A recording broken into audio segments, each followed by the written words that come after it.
예수님의 족보가 나오고, 그리고 마태복음에 예수님의 족보가 이게 두 군데에서 사복음서에서 두 군데에 유일하게 나오고 있습니다. 그런데 이 지금 읽은 누가복음에는 예수님부터 시작해서 아담, 그 다음 하나님까지 거슬러 올라가는데, 하나님 빼고 75명의 예수님까지 포함해서 이름이 기록되어 있습니다. 그런데 이상한 거는 그 마태복음의 족보하고 이 족보하고 예수님의 족보인데 이름이 좀 다르고 차이가 나는 것을 우리가 알 수 있습니다. 그러면 이 두 가지의 차이가 왜 날까? 간단하게 쉽게 학자들이 두 가지 추측을 하고 있는데, 특별히 마태는 아브라함에서부터 시작해서 족보를 시작하죠. 그런데 누가는 아담에서부터 좀 더 근원적으로 시작을 하게 됩니다. 그리고 또 하나는 이제 그 특기할 만한 게 예수님의 아버지 요셉의 아버지가 마태복음에는 야곱으로 되어 있는데 여기 누가복음에는 헬리라고 나와 있습니다. 그런가 하면은 또 다윗의 아들 솔로몬으로 이어지는데 마태복음에는, 누가복음에는 나단으로 이어지고 있습니다. 밧세바에게 난 아들이 솔로몬뿐만이 아니라 몇 명이 더 있죠. 나단으로 이어지고 있죠. 유일하게 겹치는 사람은 스알디엘이나 수르바벨 이름이 똑같이 반복이 되고 있는데, 이것을 보면서 두 가지의 추측을 하는데, 하나는 이스라엘의 수혼법이라는 게 있죠. 그래서 어떤 그 사람이 결혼을 해서 남자가 죽으면 그 형제 중에 한 명이 씨를 이을 수 있도록 해주는 것입니다. 그러니까 생물학적인 측면에서의 아버지가 있고 법적인 아버지가 있는 거예요. 그래서 그런 사람들의 이름을 넣었다, 그렇게 얘기도 하고요. 또 하나는 누가복음에는 다윗까지는 똑같은데 다윗 이후의 이름이 달라지기 때문에 마리아의 계보라고 생각을 합니다. 좀 보수적인 학자들은.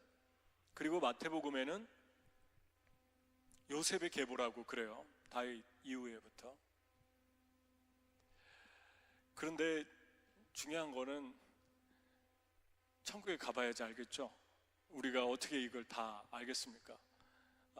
중요한 거는 여기에 이름이 다른 성경에 나오는 분도 계시고 또 다른 성경에 기록되지 않는, 출처도 없이 이름만 올라가 있는 사람도 있기 때문에 잘 모른다는 것입니다. 중요한 것은 우리가 이 계보 속에서 하나님이 무엇을 말씀하는가, 하나님의 원하시는 그 의도를 보려고 하는데 75명을 다 볼 수 없고 또 다른 데 자료가 없기 때문에 다른 성경의 자료가 나와 있고 그 중에 중요한 위치를 차지하고 있는 몇 사람을 우리가 보려고 합니다. 그래서 성경을 차례차례 이렇게 강해 설교를 하다 보면 그냥 뛰어넘고 싶은 구절들이 있거든요. 낳고 여기서 뭘 낳을 수 있을까? 그래서 저희 아이가 오늘 집에서 오는데 왜 이렇게 고심하냐고, 그냥 뛰어넘으면 되잖아요, 이렇게 간단하게. 정말 이렇게 편하게 사는 분들이 계세요. 되게 쉽게 삶을. 근데 성경은 하나님의 말씀이라고 했고 1.1획도 떨어지지 않는다고 그랬는데, 한마디 한마디를 차례대로 볼 때 원하는 것만 그냥 우리가 셀렉트 해가지고 본다면 안 되겠죠. 그 말씀이 무언가. 그래서 여러분이 말씀을 읽다가 나중에는 말씀이 여러분을 읽어 나가야 됩니다. 말씀을 듣다가 하나님이 여러분을 읽고 듣고 있음을 만나야 되는 거죠.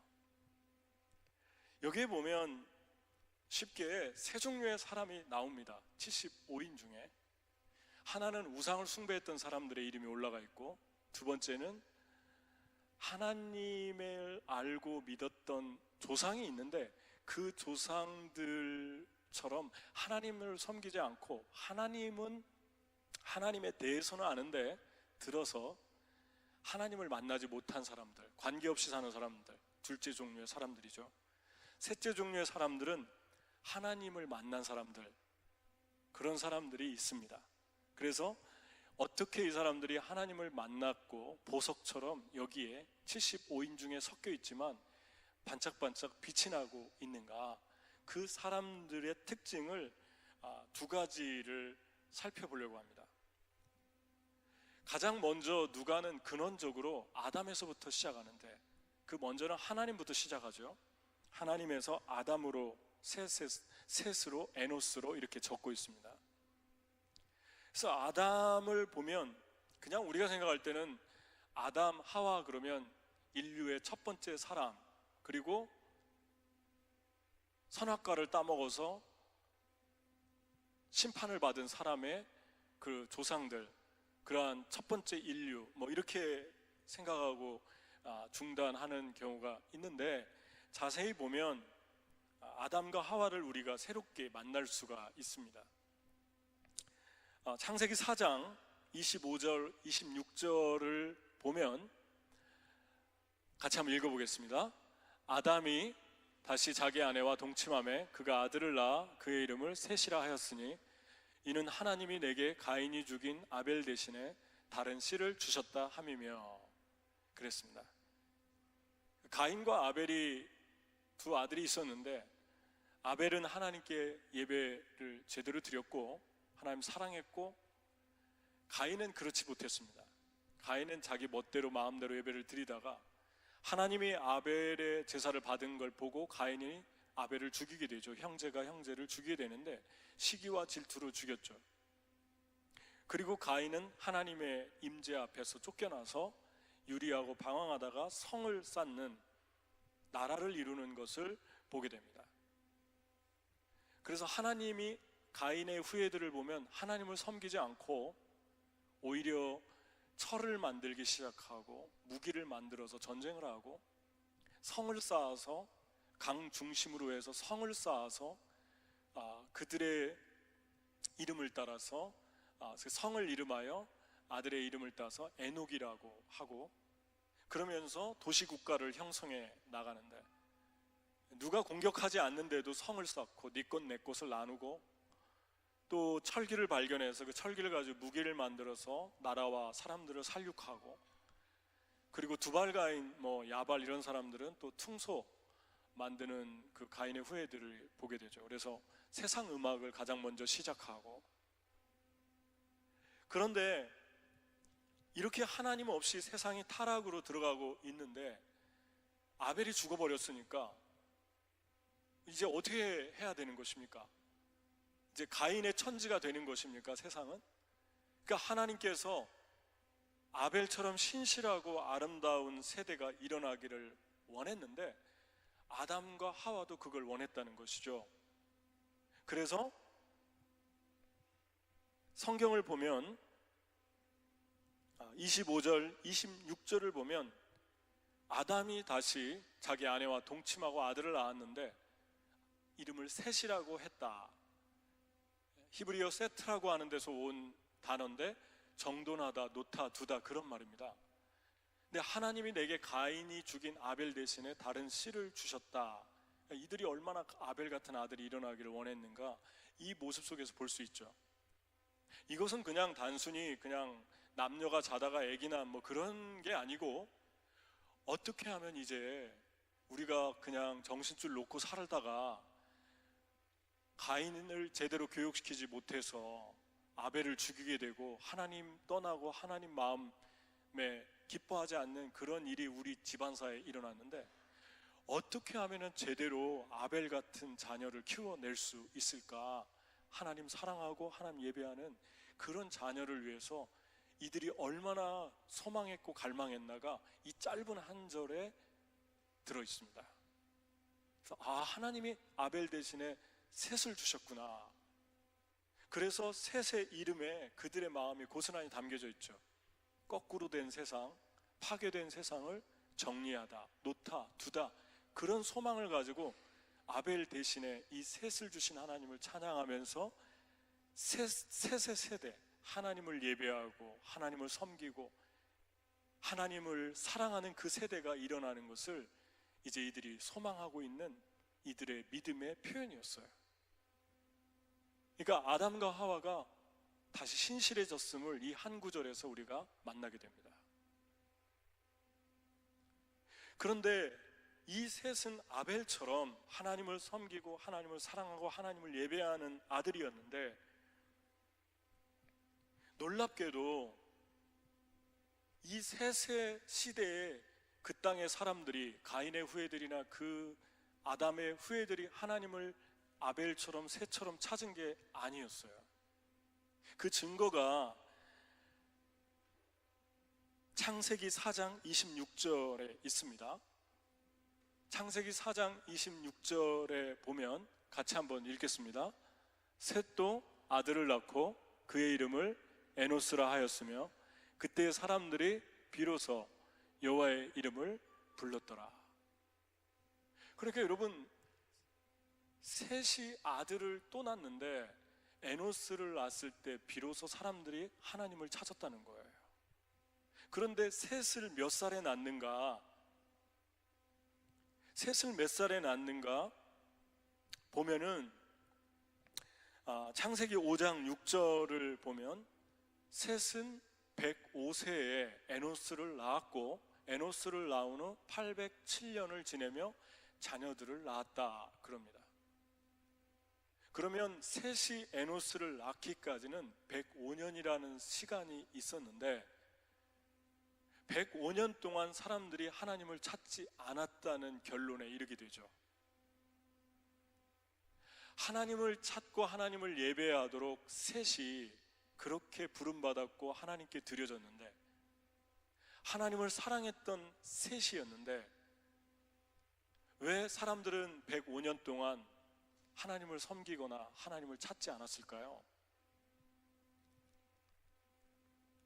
여러분, 에노스가 이름이 에노쉬에서 왔는데 그 뜻이 뭐냐면 고칠 수 없다, 절망적이다, 비참하다, 악하다, 이런 뜻입니다.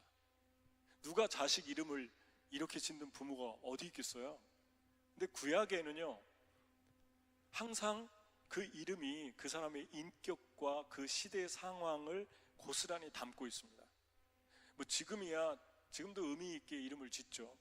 그런데 부모들이 또 생각 없이 이름 지을 때도 많이 있었잖아요. 그냥 나오는 대로 그냥 이렇게 짓는 경우가 있지 않습니까? 근데 이때는 이 세대의 마음이 그대로 담겨 있는 거예요. 절망스럽다, 비참하다, 악하다, 세대가 악한 거예요. 에노스가 태어날 때까지 105년 동안 세대가 악하고 비참하고 태어났을 때도 절망스러웠던 거예요. 하나님을 찾지도 않고.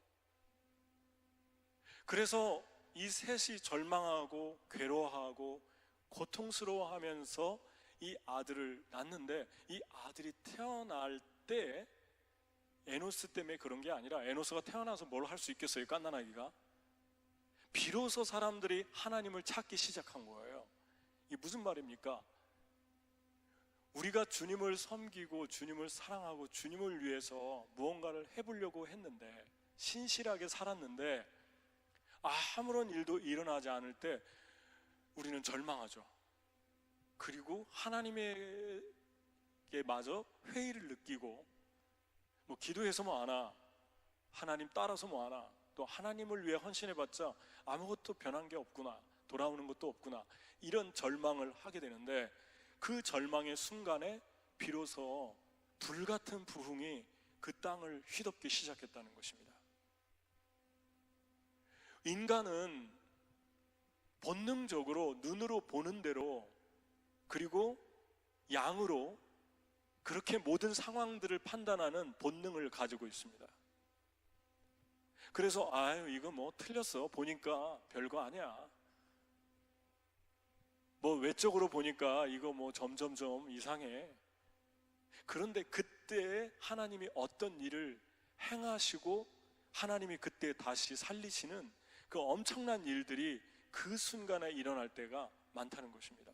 왜 하나님이 이렇게 일하시나는 천국 가봐야 알 것 같아요. 잘 모르지만 근본적인 거 하나 아는 것은 능력이 너희에게 있지 않고, 이분 너희의 신앙적인 믿음의 노력이 있지 않고 나에게 있다. 내가 하는 것이고 너희가 하는 것이 아니다. 이것을 계속 말씀해 주시는 거 아닌가, 그렇게 생각이 됩니다. 절망에는 두 가지 종류의 절망이 있어요. 하나는 소망을 담고 있는 절망이 있고, 또 하나는 아주 비참한 어두운 소망 없는 절망이 있습니다. 그리스도인은 절망할까요? 절망하죠. 하나님을 섬기는 사람들은 낙심하고 절망할까요? 낙심하고 절망하죠. 그런데 그 낙심과 절망 속에 하나님을 바라보는 사람들은 소망을 가진 절망하고 낙심을 한다는 것입니다. 놀라운 것은 절망하는데 하나님을 기대해요. 놀라운 것은 회의적인데 하나님을 소망하고 하나님을 기다려요. 그런 고백들이 시편의 고백들입니다. 여러분, 그럴 때 있잖아요. 여러분 마음이 낙심이 되고 절망이 되는데 소망은 소망대로 살아있어요. 하나님을 바라보게 돼요. 놀라운 은혜 아닙니까? 놀라운 축복 아닙니까? 그러니까 절망의 종류가 다른 거죠. 여러분, 여러분들의 삶이 회의적이 될 때, 여러분의 삶이 절망적이 될 때, 여러분과 제가 하나님을 바라봤는데 아무것도 이루어지지 않는 것 같을 때, 그때가 하나님을 기대하고 있는가? 하나님을 바라보고 있는가? 그럼 여러분은 절망은 절망인데 소망을 담고 있는 절망을 하고 있는 것입니다. 다시 말하면 하나님을 신뢰하고 있는 사람들이에요. 하나님이 그것을 지금 우리에게 말씀하고 있습니다. 이 사람들의 특징 중에 하나는, 여기 들어간 보석처럼 빛나는 사람들의 특징 중에 하나는 절망하는데 하나님을 바라보는 사람들이었다. 그리고 하나님께서 반드시 그 모든 것들을 내가 절망한 순간에 살리시는 그런 분이시다. 그걸 우리에게 보여주고 있죠. 하나님의 씨를 일으키는데 이런 절망이 우리에게 다가올 때가 있습니다. 해봤자고 네가 아무리 셋을 잘 아벨처럼 세운다고 해도 이 땅은 절망스러워질 것이다. 그리고 결과는 아무것도 없을 것이다. 이런 마음들을 우리 안에 담아줄 때가 있다는 것입니다. 그런데 그때 주님께서 아무것도 일어나지 않는, 이제 포기하고 절망해야겠다, 끝내야겠다라고 하는 순간에 다시 또 하나님이 살리시는 그런 놀라운 불을 우리가 경험하게 됩니다. 그래서 어떤 상황이 돼도 우리가 하나님을 바라봐야 된다는 거죠. 그게 여기에 보석처럼 빛나는 사람들의 특징입니다. 여러분의 셋은 누구죠? 여러분의 에노스는 누굽니까? 여러분이 한 영혼을 다시 소중하게 대하고 기대하고 기도해주는 그 셋과 에노스가 누군가 한번 생각해 보세요. 두 번째, 여기의 특징 중에 하나는 또 한 사람의 이름이 나오는데 셈이라는 이름이 나옵니다. 근데 셈은 노아의 아들이죠. 근데 노아는 120년 동안 방주를 지었고 셈은 그 옆에서 아버지가 하는 걸 다 지켜봤습니다. 사람들이 비웃고 왜 날씨도 멀쩡한데 방주를 크게 짓습니까? 그런데 정확하게 하나님이 약속한 120년이 됐을 때 비가 쏟아지고 40일 동안 내려서 모든 땅을 다 쓸어버리는 것을 두 눈으로 목격했습니다. 더 놀라운 것은 그 방주에 타서 1년 10일을 같이 형과 동생과 아내 3명, 그 형제들의 아내 3명, 엄마 아빠 8명이 방주에 있었는데 1년 10일 동안 방주에 있으면서 하나님의 어마어마한 임재를 경험했어요. 아, 하나님 살아계시구나. 그리고 방주에 나와서 그들이 한 첫 번째 일은 하나님의 임재 앞에 압도되어서 짐승을 잡아서 제사 드리는 일이 첫 번째 일이었습니다. 그리고 나서 아버지가 포도 농사를 졌는데 포도주를 발효된 걸 먹었겠죠, 실수로. 포도주를 먹고 바지를 벗고 그렇게 수치를 드러냈는데 셈과 야벳이 뒷걸음질해서 아버지의 하체를 덮어주죠. 거기에는 그들의 믿음이 표현되어 있어요. 단순히 노아는 아버지 이상의 사람이었어요. 당대의 의인이었고 하나님께서 함께 하셨고 방주를 지었고, 그래서 그런 아버지이었기 때문에 그들은 그 아버지를 거룩한 아버지, 하나님의 종인 아버지로 보았던 것입니다. 그런데 가나안은 그렇게 보지 않았죠. 계속 지켜봤다 그랬는데 아버지를 계속 희롱하듯이 바라봤다는 것입니다. 이 일로 셈이 축복을 받고 여호와 하나님을 찬양하게 될 것이다. 셈의 하나님 여호와 하나님을 찬양하게 될 것이다. 영적인 복을 받게 되죠. 그런데 놀라운 것은 이 셈의 계통에서 아브라함이 나옵니다. 믿음의 조상. 셈으로부터 7대 후손인데 더 놀라운 것은 셈의 아브라함이 75세에 하나님으로부터 처음 부름을 받을 때 셈이 나이가 465살이었어요. 그 뒤로도 150년을 더 살아서 600세에 죽었습니다. 더 놀라운 것은 셈의 아들 아르박삿이 365살이었고 이 사람은 438년에 죽었습니다. 그러니까 아브라함이 75세 하나님의 부름을 받던 때에 그 어마어마한 노아의 방주를 눈으로 목격한 하나님의 사람들이 두 눈을 시퍼렇게 뜨고 살아 있었던 거예요. 여러분, 셈이 얼마나 그 광경을 생각할 때마다 그 영혼이 뜨거웠겠습니까? 하나님 살아계시다.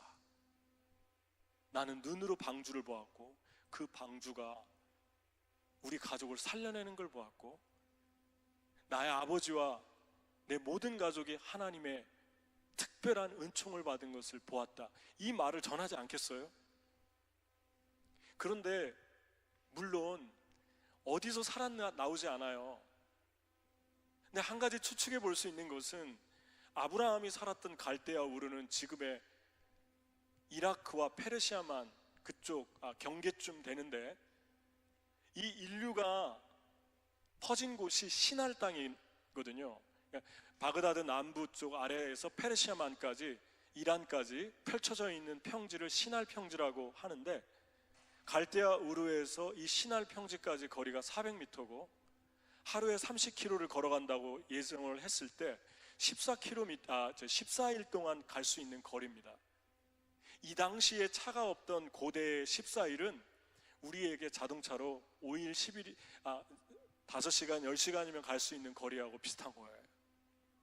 얼마든지 왕래가 가능했던 거리라고 우리가 추측해 볼 수 있습니다. 그런데 설상 생전에 살았을 때 보지 못했다 하더라도, 이렇게 오래 살았지만 자기 조상이니까요, 보지 못했다 하더라도 한 가지 왜 성경이 이렇게 자세하게 기록되어 있냐면요, 신약 같은 경우도 지금처럼 매스컴이나 뭐 이렇게 글 쓰는 거나 또 컴퓨터나 이런 게 전혀 없었기 때문에 사람들은 듣고 기억하는 그 기억력이 엄청났다고 그럽니다. 근데 고대에는 오죽했겠어요? 한 번 보고 한 번 들은 것은 잊어버리지 않는 그런 세대예요. 그런데 여러분, 아르박삿과 셈이 이 엄청난 하나님을 체험했는데 이런 말들을 전하지 않았겠습니까? 14일이면 가는 거리에서 그 소리를 못 들었겠어요? 그럼에도 아브라함의 아버지 데라는 갈대아 우르에서 달신을 섬겼고 우상 숭배자였다고 여호수아가 마지막 장에 선포하고 있습니다. 자기 조상들은 분명히 어마어마한 하나님께 축복을 받은 하나님을 섬기는 셈의 족속인데 그 분들이 생생하게 살아있는데 이 데라와 데라의 아들 아브라함은 완전한 우상 숭배자였어요. 근데 하나님께서 아브라함에게 나타나셔서 아브라함을 만나 주십니다. 무엇을 말하고 있습니까? 여러분, 아무리 여러분의 부모나 우리의 조상들이 하나님을 만나고 엄청난 체험을 하고 그들의 영혼이 뜨거워도 자녀들한테 얘기했을 때, 후손들한테 얘기했을 때 그분들의 하나님과 내 하나님이 다를 수 있다는 거예요. 피부에 와닿지가 않는 거예요. 그분들은 두 눈 생생하게 두 눈으로 보고 귀로 듣고 마음으로 느끼고 손으로 만져봤는데 자녀들은 그렇지 않아요. 백날 얘기해줘도 간증의 한계가 있는 거예요. 왜 그렇습니까? 내가 못 만난 거예요. 하나님을 내가 직접 체험하지 못한 거예요. 그러니까 그냥 하나님을 따르는데 껍데기만 있을 뿐이에요. 속으로 뒤집어져 본 경험이 없기 때문에 그 내면에서 어쩌면 점점 위선자가 될 수도 있어요. 더 두꺼운 가면을 쓰고 살 수도 있어요. 분명히 우리 집안의 어른들은 주를 만나고 주님을 믿는데 나는 아무리 들어도 그분들의 하나님과 내가 믿는 하나님과는 너무 다른 거예요. 그래서 그냥 세속적이 되고 거칠애가 되고 종교인이 돼가는 것입니다. 생명이 없는 것이죠.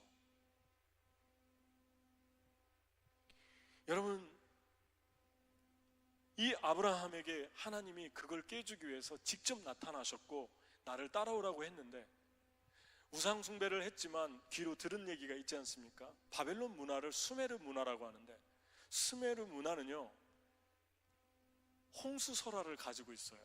조금 내용의 차이가 있지만 어떻게 하나님을 믿지 않는데 홍수설화가 전하져 내려올까? 쉽게 우리가 설명할 수 있어요. 왜 그렇습니까? 전해지고 입으로 전해지고 전해지고 전해져서 그것이 설화가 된 거예요. 실제 일어난 일이 아니라 전설 같은 얘기가 된 거예요. 그런데 그러한 소리들, 하나님이라는 분에 대해서 어렴풋이 들었을 거라고 생각합니다. 근데 아브라함이 그 하나님 나타나서 따라오라고 하니까 누군지 모르고 그냥 따라간 거죠. 따라갔는데 따라가다 보니까 하나님이 얼마나 구체적인 분인가를 아브라함이 만나게 되죠. 75세에 떠났는데 떠나가지고 가다가 가나안 땅으로 들어가는데 가나안 땅에서 흉년이 와서 하나님 가나안 땅으로 보냈거든요. 애굽으로 내려가죠. 애굽에 내려가서 자기 아내가 너무 이뻐서 애굽 왕이 빼앗아 갈까봐 그 왕에게 속였어요. 누나라고. 왕이 아내를 데려갔죠. 그랬는데 하나님께서 그 왕에게 나타나 경고했고 그 왕이 깜짝 놀라가지고 아브라함을 오라고 해서 왜 속였냐고 그러면서 모든 소유를 다 싸서 짐승과 피로와 양식을 싸서 빨리 우리 땅에서 떠나라고 그럽니다. 근데 아브라함이 사람이니까 생각하지 않았겠어요? 아, 하나님이 나를 살려주셨구나. 내가 애굽 왕에게 죽을 수 있는데 살려주셨구나. 그 다음에 일어난 일이 조카와 너무나 이게 같이 다니다 보니까 소유가 서로 많아져 부딪히잖아요. 그러니까 조카에게 네가 원하는 땅에 가라. 그럼 내가 다른 땅으로 가겠다. 조카가 소돔과 고모라로 들어갔죠. 그 땅이 너무 아름다웠지만 악한 땅이었는데 그거 알면서도 그냥 그 땅을 들어갔죠. 그런데 얼마 있다가 내 왕이 동맹해서 소돔과 고모라를 쳤고 조카 롯과 가족들이 다 포로로 끌려갔는데 아브라함이 쫓아가서 내 왕이 동맹했는데 이름도 없던 족장이 그 모든 소돔과 고모라의 포로들을 다시 다 그쪽에서 구해가지고 조카까지 구해서 그 나라 전체를 살려놨죠. 그리고 나서 아브라함 자기도 놀래가지고 아, 하나님 나와 함께 하시는구나. 그래서 승리를 하고 돌아오는데 멜기세덱이라고 하는 살렘의 왕이 나와서 지극히 거룩한 하나님의 제사장이라고 그랬는데 그분에게 너무 감사해서 그 얻은 탈취물의 10분의 1을 감사로 드리게 됩니다. 이것은 무엇을 말합니까? 아브라함이 하나님을 의지하고 믿을 수밖에 없는 상황을 계속해서 하나님이 만들어 주시고 있는 거예요. 그리고 나서 하나님께서 뭐라고 얘기하시냐면 하늘의 별을 봐라. 나는 너에게 네 씨를 이렇게 창대하게 하겠다. 그러니까 아브라함이 나이가 늙어서 내 종 중에 한 명을 그렇게 축복하실 건가요? 알겠습니다 그랬는데, 아니, 나는 너에게서 난 아들을 통해 그렇게 할 것이다. 그때 아브라함이 여호와를 믿으니 여호와께서 이를 그로 의에 여기셨다 그럽니다. 처음으로 10년 만에, 이때가 10년이 지났을 때였거든요. 그러니까 이 로마서의 4장 2절 3절을 바울이 이렇게 아브라함을 평가했습니다. 한번 읽어볼까요? 만일 아브라함이 행위로서 의롭다 하심을 받았으면 자랑할 것이 있으려니와 하나님 앞에서는 없느니라. 성경이 무엇을 말하느냐? 아브라함이 하나님을 믿음에 그것이 그에게 의로 여겨진 바 되었느니라. 아브라함이 자랑할 게 없다고 그럽니다. 왜냐하면 하나님을 믿은 그 믿음조차도 하나님이 믿을 수밖에 없는 상황을 다 만들어 주신 거예요. 그리고 행위로 의롭다함을 받은 것이 아니라 하나님을 믿음으로 의롭다함을 받았기 때문에 자랑할 것이 없다고 얘기합니다. 여러분, 다윗은 어떻습니까? 다윗이 세상에 알려질 시점이 골리앗을 물리쳤을 텐데, 골리앗을 죽일 수밖에 없는 상황이, 자기 아버지 이새가 형들이 전쟁터에 있으니까 빵하고 치즈하고 음식을 가지고 가서 안부를 물어봐라, 안부를 보고하라. 여러분, 어떤 아버지가 자기 아들을 전쟁터에 보낸 아버지가 어디 있어요? 다윗이 갔다가 골리앗이 하나님을 비웃는 걸 보게 되고 만군의 여호와의 이름으로 그 골리앗을 죽이죠. 다윗이 영웅이 될 수밖에 없는 상황을 하나님이 전부 다 셋업해 주신 것입니다. 그가 믿음으로 그의 칼과 창을 의지하지 않고 믿음으로 싸울 수 있는 힘을 하나님이 주신 거죠. 여기에 있는 이름을 지금 얘기하는 거예요. 이 75명의 이름 중에 나오는 사람들을. 예수님의 아버지 요셉이 여러분 대단합니까? 예수님의 아버지 요셉은요, 자기 약혼녀가 아기를 가진 걸 보고 조용히 끊으려고 했죠. 아기를 가졌는데 그분은 하나님의 아들이야, 이리 와, 이렇게 하지 않았어요. 그냥 똑같은 남자였어요. 조용히 끝내려고 했어요. 소문내지 않고, 시끄럽지 않게. 근데 꿈에 주님이 가르쳐줬죠. 그분이 하나님의 아들이다. 요셉이 그대로 순종하고 데려와서 그분을 기르고 보호하잖아요. 요셉이 위대해진 거는 하나님의 은혜로, 하나님이 믿을 수밖에 없는 은혜를 주신 거 아닙니까? 요즘 창세기를 우리가 계속 살펴보고 있는데, 유다가 30년 전에 자기 동생 요셉을 시기해서 은 20을 팔고 노예상에 인신매매로 넘길 때 유다가 결정적인 역할을 했다고 그랬죠. 30년 후에 유다의 친동생 베냐민을 요셉의 친동생 베냐민을 요셉처럼 팔아 넘기는 상황이 됐는데, 그때 유다는 변했죠. 내가 베냐민 대신 담보로 잡히겠습니다. 30년 전의 상황과 거의 흡사하죠. 그런데 하나님이 유다가 다시 그런 반응을 할 수 있도록 모든 상황들을 다 만들어 주신 거죠. 그리고 유다 지파에서 예수 그리스도가 나오게 하지 않습니까? 수룹바벨이 포로로 끌려갔는데, 그 수룹바벨이 끌려가서 고레스 왕의 536년에 포로 귀환할 때 총독이 대해서 책임자로 왔는데, 성전을 짓다가 주변에 사마리아에 있는 다른 사람들이 총독이 성전 못 짓게 방해해서 16년 동안 지체가 됐죠. 얼마나 절망하고 또 낙심했겠습니까? 그때 하나님이 스가랴와 학개를 통해서 위로와 격려의 메시지를 준 게 스가랴서고 학개서입니다. 스가랴가 한 말을 한번 들어볼까요? 그가 대답하여 이르되 여호와께서 수룹바벨에게 하신 말씀이 이러하니라. 만군의 여호와께서 말씀하시되 이는 힘으로 되지 아니하며 능력으로 되지 아니하고 오직 나의 영으로 되느니라. 큰 산아 내가 무엇이냐? 내가 수룹바벨 앞에서 평지가 되리라. 너무나 큰 산이 16년 동안 버티고 있는데 하나님께서 그 막힌 것을 뚫어주셨어요. 그리고 성전을 완공하게 됩니다. 여러분 한번 생각해 보세요. 여러분들이 넘을 수 없는 산을 얼마나 많이 넘어왔는가? 여러분들이 오를 수 없는 절벽을 얼마나 많이 오를 수 있고 통과할 수 있었는가? 여러분들이 건널 수 없는 강을 얼마나 많이 건넜는가? 그 은혜가 어떤 은혜입니까? 주님이 전부 다 평지로 만들어줬기 때문에 가능한 거 아니에요? 앞으로도 그렇게 또 평지가 만들어 줄 것이고요, 하나님이. 그러니까 이 말씀의 요지가 무엇입니까? 자랑할 게 없는 거예요. 대단한 일을 했어도 자랑할 게 없는 거예요. 그냥 손으로 툭 치면 넘어지게 모든 상황을 다 마련해 주신 거예요, 하나님께서. 그런데 왜 이런 사람들을, 하나님이 다 하신 건데 왜 이런 사람들, 실수투성이의 사람들을 여기에다가 보석처럼 이름을 기록해 놓은 것입니까? 하나님의 기념책에 보석처럼 박아 놓은 것입니까? 지금도 이 족보를 볼 때마다 반짝반짝 빛이 나요. 아브라함, 아담, 셋, 에노스, 유다, 요셉, 수르바벨, 반짝반짝 빛이 나요, 이 이름 속에서. 이들은 인간적으로 아무것도 별로 한 것이 없는 것 같은데 하나님이 다 해줘놓고 이들을 영웅이라고, 아름답다고, 이들을 빛이 나는 사람들로 75인 중에 심어 놓으셨습니다. 여러분과 제가 받는 축복 중에 최고의 축복이 무엇입니까?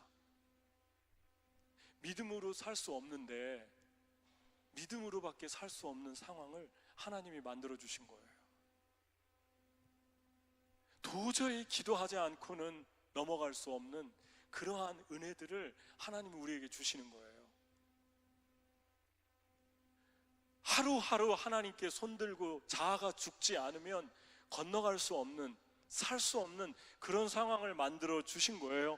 그게 세상에서 하나님이 우리에게 주는 최고의 축복 중에 축복입니다. 그럼 그렇게 해가지고 하나님이 얻는 게 무엇인가요? 나에게 돌아오는 건 무엇인가요? 여러분과 제가 예수님처럼 돼 있다는 거죠. 하나님처럼 어느 날 보니까 돼 있는 거예요. 자아가 많이 죽어져 있는 거예요. 자아가 죽었을 때 제일 행복한 사람이 누구입니까? 자아가 죽었을 때, 우리 안에 있는 내가 죽었을 때 가장 기뻐하고 행복하고 자유한 사람이 누구입니까? 여러분 자신이잖아요. 여러분들과 제가 하나님을 따라가면서 제일 힘들 때가 언제입니까? 제일 어려울 때가 언제입니까? 우리 자신이잖아요. 우리 안에 자아가 너무 많아가지고 내가 많이 살 때마다, 그때마다 후회하고, 그때마다 절망하고, 아, 그때마다 그러지 말았어야 되는데 그때 왜 그랬지? 아픔을 주는데, 고통을 주는데 내가 더 아프고, 그러한 것들이 내 안에서 파괴되고 점점점 없어질 때가 언제입니까? 하나님께서 믿음으로 살 수밖에 없는 상황을 만들어 주실 때였어요. 그 믿음 안에 뭐가 들어있죠? 자아가 죽지 않으면 안 되는 믿음이 요구될 때가 있고, 나를 부인하지 않으면 안 되는 그러한 상황이 요구될 때가 있고, 주님 앞에 엎드려서 주님을 부르지 않으면 건너갈 수 없는 강을 만날 때가 있고, 그러다가 다 깨지고 부서지고 바서지는 거 아니겠어요? 저는 이번 주에 어떤 분이, 우리 성도님이 책 한 권 선물해가지고 그 책을 너무 재밌어가지고 단숨에 다 읽었는데, 그 책이 어떤 내용이냐면요, 선교사님들이 사역하면서 있었던 일을 책으로 많이 적지 않습니까? 저도 되게 많이 읽은 것 같아요. 외국 사람에서부터 시작해서 전기를 많이 읽은 것 같아요. 그런데 이분 전기가 되게 은혜스러웠던 이야기가 마지막 부분에 있었는데, 그게 뭐냐면, 이분이 지금으로부터 거의 30년 전에 아마존에 들어갔는데, 이 아마존에 들어가서 생선을 잡아 손질한 고기와 고추, 개미 양념장을 소재로 한 탕을 끓여 먹는 것, 원숭이 개미 양념탕, 악어 개미 양념탕, 생선 개미 양념탕을 먹어야 했다, 뭐 이럽니다. 말이 그렇지 음식이 어려우면요 진짜 되게 힘들어지지 않습니까, 여러분? 저도 한국 음식을 3개월을 못 먹었을 때가 3개월인데 이분은 30년 이렇게 사신 것 같은데 3개월을 못 먹었는데 너무 우울해져가지고 내가 왜 이럴까? 나중에 가만히 생각해 보니까 한국 음식 못 먹었어요. 라면도 없어가지고 라면이 최고의 음식이었어요. 라면을 누가 선물해 줬는데 라면을 먹고 풀렸어요. 우울증에 좋아요. 라면과 마늘, 고추장을 찍어 먹는 거. 그런데 얼마나 여러분 우울하겠어요. 이 음식이 이러면 원숭이가 살려고 노력하다가 죽어서 뭐 손이 오그라져 가지고 이렇게 이걸 잘라 가지고 올라오면은 먹으라고 그러면 먹겠습니까? 그런데 거기에다가 벌레가 너무 많아서 시간별로 벌레가 물고, 이것도 좀 이해하는 것 같아요. 온두라스 갔을 때 2회 때 갔을 때 깊은 정글로 저희가 들어갔는데 이렇게 땅바닥에 뭐가 이게 쌓여 있는데 흙이 모르고 이게 샌다 신발로 이게 쳤더니 벌레가 올라와서 다 물어가지고 살에 이렇게 알을 까요. 그러면 이렇게 긁으면 그 안에서 알이 터져가지고 한 달 동안 긁으면 엄청나게 붓고, 베이킹 파우더를 욕조에 풀어가지고 미지근한 물에 몸을 담그면 되게 좋아지더라고요. 어떻게 나았나 모르겠어요. 한 달 동안 긁었는데 집에 와서 옷 다 빨고 그랬어도 몇 사람이 그렇게 고생을 했는데 저도 그때 조금 안 거 이렇게 이게 긁으면 터지면 그 안에 알이 있어요. 알이. 그런데 그런 건 보통이고 시간별로 그런 독충이 문다고 생각을 해보십시오. 각색의 독충들이. 근데 거기서 신학교를 세우고 의료센터를 세우고 기숙사를 세우고 그 인디오들을 섬기고 사랑하고, 성자 아닙니까? 제가 볼 때는 성자 같아요. 우리 흉내내라고 해도 못할 것 같아요.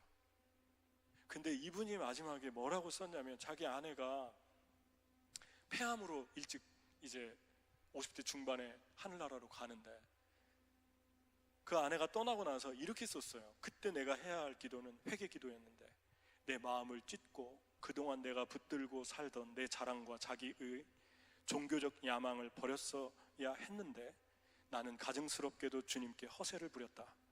주님을 원망하지 않는 신실한 선교사라고 남들에게 보이고 싶어 했다. 나는 허선교사의 고통을 안 해줘 내 의를 드러내는 데 이용한 거룩함을 흉내내는 악한 자였다. 주님은 내가 얼마나 가증스러웠을까? 주님은 허선교사의 암제발을 통해 내 악을 계시해 주셨다. 이것이 얼마나 복된 일인가? 주님은 내가 원한 건강이나 명예, 권력, 부를 통해 나를 강복하지 않으셨다. 반면 그것과 절대로 비교가 되지 않는 복을 주시고 싶어 하셨다. 그 복이란 나를 거룩하게 하시고 주님 안에서 주님으로 인하여 주님을 위하여 살게 하는 것이었다. 여러분, 아름답지 않습니까? 이분이 뭐 그렇게 회개할 게 있다고? 이렇게 어렵게 산 분이. 그런데 아내에게 사역을 요구하고 그 사역마저도 자기 종교적 야망으로 삼았다고, 나는 완벽주의자였다고, 그런 참회록을 이 책에 써놨어요. 하나님, 내가 30년 동안 이 정글에서 이렇게 비참하게 살면서 사역했는데 왜 아내에게 폐암을 주셔서 죽을 때도 그런 고통을 느끼면서 죽게 하십니까? 그렇게 얘기할 수도 있잖아요. 그런데 이분이 한 고백은 무엇입니까? 나는 죄인입니다 그러잖아요. 나는 나의 의로 똘똘 뭉친 자아가 너무나도 강한 그런 죄인입니다. 여러분, 여기 나오는 아브라함이나 아담이나 유다나 이런 모든 사람들, 세상 사람들보다 좋을, 다윗도 그렇고요, 안 믿는, 하나님 안 믿는 사람보다 나을 거 하나도 없는 사람들이죠. 죄짓고 속이고 나쁜 짓 하고. 저와 여러분이 세상에 믿지 않는 사람보다 나을 게 뭐가 있습니까? 얼마나 교묘하게 선한 척하면서 악할 때도 많고, 얼마나 교활하게 주의 이름을 한다고 하면서도 종교적인 야망을 가지고 교만을 떨 때도 많고. 그런데 한 가지, 하나님이 이들의 이름을 올린 한 가지가 있어요. 그게 뭐냐면 세상 사람들과 달랐던 게 한 가지가 있어요. 그 속에서 자기의 처절한 그 내면의 악과 죄악을 마주하게 되고, 그러면서 나는 죄인입니다, 하나님 앞에서 벌거벗고 서고 행동을 바꾸려고 하고, 그 계기를 통해서 다시 점프하고 30년 후에는 유다처럼 다르게 반응하고, 아담과 하와처럼 가인을 길렀는데 가인같이 되지 않게 하려고 셋을 기르고, 이러한 자기 점프의 시간, 자기를 깎으면서 주님 앞에 못 박는 시간으로 삼았다는 거, 그거 하나만으로 하나님이 이들을 보석처럼 이 족보에, 그분의 기념책에 찬란하게 반짝반짝 지금도 빛이 나게 하고 있다는 것입니다. 제가 읽은 어떤 선교 전기보다도 너무 아름다운 이야기였어요. 이런 성자 같은 분이 이런 참회록을 쓸 수 있을까? 어떻게 이렇게 솔직하게 죄를 고백할 수 있을까?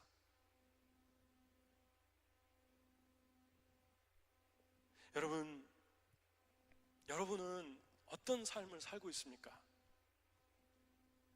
바로의 군대가 홍해가 갈라지는 걸 보고, 이스라엘 백성들을 추적해 쫓아와서 홍해가 갈라지는 걸 보고 바로의 군대가 제정신이었다면 이스라엘 사람들을 죽이려고 홍해 가운데로 들어올 수 있겠어요? 어떻게 해야 됩니까? 말에서 내려서 엎드려가지고 통곡하고 회개해줘. 누가 이 홍해를 가를 수 있을까? 이 신은 살아계신 신이구나. 아, 하나님은 살아있구나. 불기둥과 구름기둥이 이스라엘 민족 앞을 가로막고 있을 때 전차에서 내려서 칼과 창을 놓고 주님 앞에 엎드려서 펑펑 울으면서 자기들이 지은 죄를 고백했어야죠. 그런데 똑같이 은혜를 받아도 다르게 반응하는 사람들이 있습니다. 여러분, 롯이 삼촌의 옆에서 모든 걸 지켜보면서, 아, 하나님이 우리 삼촌을 이렇게 지켜주는구나. 내가 소돔과 고모라를 이렇게 욕심으로 택했는데도 나 같은 것을 살려주시겠다고 아브라함을 보내주셨구나. 그리고 소돔과 고모라 성을 떠났어야죠. 그런데 거기에 계속 살고, 그래도 하나님이 그 땅을 놓지 못하고 긍휼히 여겨서, 롯을 긍휼히 여겨서 가서 롯과 롯의 가족이 나가게 해주셨잖아요. 다 심판하는데, 그런데 자꾸 안 나가고 미적거리니까 천사가 뿔끈 들어가지고 집어 던졌잖아요. 빨리 가라고. 엄청난 은혜를 받은 거 아니에요? 그럼 이제부터는 회개하고 가슴을 찢고 주님을 따르면서 살았어야죠. 그런데 마지막은 새드 스토리로 끝납니다. 술에 취해서 딸들과 수치스러운 일을 하고, 그것이 암몬과 모압 족속의 시작이 됩니다. 여러분, 이스라엘 백성이 메추라기와 만나 먹고 싶다고 광야에서 아무것도 없는 데서 하나님 내려 먹었는데 또 물이 없다고, 하나님이 계신가 안 계신가 시험하였더라 그럽니다. 하나님이 계신가 안 계신가 시험하였더라. 무엇을 말합니까? 하나님의 은혜를 받을 때 똑같이 죄인이고 어쩌면 더 악한데도 하나님이 아름답게 보시는 거 하나가 무엇입니까? 그 속에서 하나님 앞에 엎드리고 회개하고 변화되고 태도를 바꾸고 행동을 바꾸는 거예요. 그런데 이런 은혜를 체험해도 변하지 않는 사람들은 변하지 않아요. 이 세상의 저주가 길을 지나가다가 번개를 맞은 저주, 물에 빠져서 교통사고로 죽은 그러한 일들이 저주가 아니에요. 최고의 저주가 무엇인 줄 아십니까? 하나님의 사랑이 내 모든 삶의 세포 하나하나를 건들고 있는데도 가증스럽게 변하지 않고 바뀌지 않으면서 하나님을 따르는 거예요. 그게 최고의 저주예요. 여러분, 하나님 우리에게 말씀하십니다. 우리는 스스로 생각할 때 하나님 이만하면 됐죠, 하나님 저 너무 괜찮죠 이러는데, 하나님 우리에게 말씀하십니다. 나는 네가 나를 더 깊이 만났으면 좋겠다. 셈의 하나님이 아니라 아르박사스의 하나님이 아니라 나는 너의 하나님이 되고 싶다. 그리고 나는 네가 더 이상 껍데기로 안 살았으면 좋겠다. 나는 너의 깊은 영혼의 속사람과 만나고 싶다. 나는 너의 깊은 영혼의 찬양을 듣고 싶고 예배를 받고 싶다. 그것이 보석처럼 빛나는 사람들의 차이점이었습니다. 여러분, 잠언서에 이런 말씀이 나옵니다. 11장 30절, 의인의 열매는 생명나무라도 지혜로운 자는 사람을 얻느니라. 의인의 열매는 생명나무, 지혜로운 사람을 얻는 사람하고 똑같은 동급에 놓았죠. 생명나무는 창세기 선악과 옆에 있었던 나무입니다. 바로 예수님입니다. 예수 그리스도의 십자가의 은혜를 상징합니다. 나는 길이요 진리요 생명이다. 나는 참 포도나무다. 생명나무가 예수님입니다. 생명나무의 열매를 맺히는 사람은 어떤 사람입니까? 사람을 얻는 사람입니다. 사람을 얻는 사람은요, 압살롬처럼 사람들에게 아부하고 간사하게 사람들 두려워서 얘기해가지고 마음을 사는 사람들이 아니라, 사람을 얻었다는 것은 그 사람이 하나님을 바라보게 해줬다는 것입니다. 하나님을 예배하게 해줬다는 것입니다. 하나님 앞에서 죄를 통곡하게 해줬다는 것입니다. 나를 바라보지 않게 했다는 거예요. 그게 생명나무입니다. 그런데 계시록에 보면은 생명나무가 크게 두 번 반복되는데, 하나는 마지막에 길 가운데 낙원이죠, 천국이죠, 강좌우에 생명나무가 있어 12가지 열매를 맺대. 달마다 그 열매를 맺고 그 나무 잎사귀들은 만국을 치료하기 위하여 있더라. 치료하기 위하여 있더라. 여기 영어 성경에 나오지 않습니까? The leaves of the tree are for the healing of the nations. 그렇게 말하고 있습니다. 치료한다는 건 힐링한다는 것을 말합니다. 어떤 사람을 힐링하겠다는 것입니까? 주님을 위해서 평생 살다가 사랑하다가 내면이 찢기고 아프고 고통스러운 삶을 산 모든 하나님의 사람들을 힐링할 것이다. 그 생명나무가, 그게 생명나무입니다. 의인이 누굽니까? 아까 얘기했죠. 행위로 말미암아 의롭다함을 얻었으면 자랑할 것이 있는데, 믿음으로 말미암아, 십자가의 예수를 믿음으로 말미암아 구원받았기 때문에 자랑할 것이 없는 사람들을, 예수 믿은 사람들을 의인이라고 합니다. 그럼 저와 여러분이 예수님을 믿고 구원받았으면 한 가지 분명한 열매가 있어야 되는데, 생명나무의 열매가 있어야 됩니다. 생명나무의 열매가 뭐 하는 거라고요? 힐링하는 것입니다. 사람들을 치유하는 것입니다. 하나님을 바라보고 예배하게 하는 것입니다. 하나 더 나오죠. 같이 읽겠습니다. 귀 있는 자는 성령이 교회들에게 하신 말씀을 들을지어다. 이기는 그에게는 내가 하나님의 낙원에 있는 생명나무의 열매를 주워 먹게 하리라. 이게 에베소 교회에 하신 말씀인데, 너희가 처음 사랑과 처음 행위를 버렸다. 회개해라. 그러면 너희가 그것에 이기면, 처음 사랑, 처음 행위를 회복하면 그게 이기는 거라고 한 거예요. 이기는 자에게 내가 뭐를 주겠다고요? 생명나무의 열매를. 구원이 아니에요. 구원은 이미 받은 사람들을 전제로 합니다. 구원은 받았는데 내가 너를 처음 사랑과 처음 행위를 회복하면 치료해 주겠다. 그 치료를 통해 너에게 평안과 기쁨과 천국의 은혜를 부어주겠다. 그렇게 약속했습니다. 처음 사랑, 처음 행위를 버리는 이유는, 중요한 이유는 따로 있죠.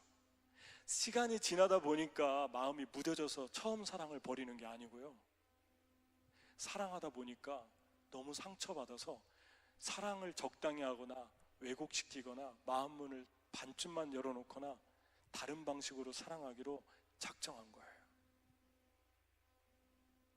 어떻게 하면은 희생하지 않을까? 그게 처음 사랑을 버린 거예요. 처음 사랑 회복하려면 이거부터 알아야 되죠. 주님이 생명나무 열매, 천국의 하나님의 은혜로 너를 치유해 줄 테니까 걱정하지 말고 상처받아라. 사랑을 줘라. 순수하게 사랑해라. 너 순수하게 나를 따르라. 그렇게 주님이 말씀하고 있습니다. 저와 여러분이 생명나무 열매를 맺고 있는 것 같아요. 여러분 만나는 사람들이 치료되고 있습니까? 나를 바라보는 게 아니라 주님을 바라보고 있습니까? 그럼 여러분 의인입니다. 그럼 여러분 보석처럼 주님의 이름에 책에 기록된 사람들입니다. 같이 기도하겠습니다. 이 시간에 우리